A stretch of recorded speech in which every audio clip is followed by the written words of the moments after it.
இந்த தொழிலை கத்துக்கிறதே மிகப்பெரிய கலை, அப்படிதானே? நமக்கு பேரு அழகுக்கலை நிபுணர்.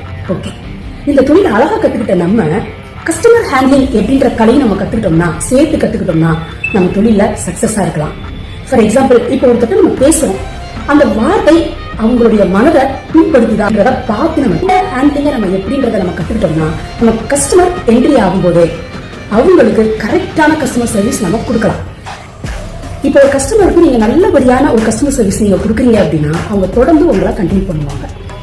இப்ப ஒவ்வொரு டெக்ஸ்டைலுக்கும் நீங்க உள்ள என்ட்ரி ஆனீங்கன்னா வெல்கம் கேர்ள் அப்படின்னு சொல்லிட்டு இருப்பாங்க. இப்ப சில பேருக்கு வந்து வாங்குறதுக்கான நீடே இருக்காது. அது அவங்களுக்கு கொடுக்குற ஒரு ரெஸ்பெக்ட், ஒரு கேர், ஒரு சர்வீஸ். இப்ப அவங்களுக்கு வந்து இப்ப நீங்க இது மூணுமே நீங்க தொடர்ந்து பண்ணும்போது அவங்களுக்கு கலர் பிடிக்காம இருக்கலாம், பிரைஸ் வந்து அவங்களுக்கு வந்து பட்ஜெட்ல வராமலே இருக்கலாம், வீட்டுல அதே கலர் அவங்க வச்சிருக்கலாம்.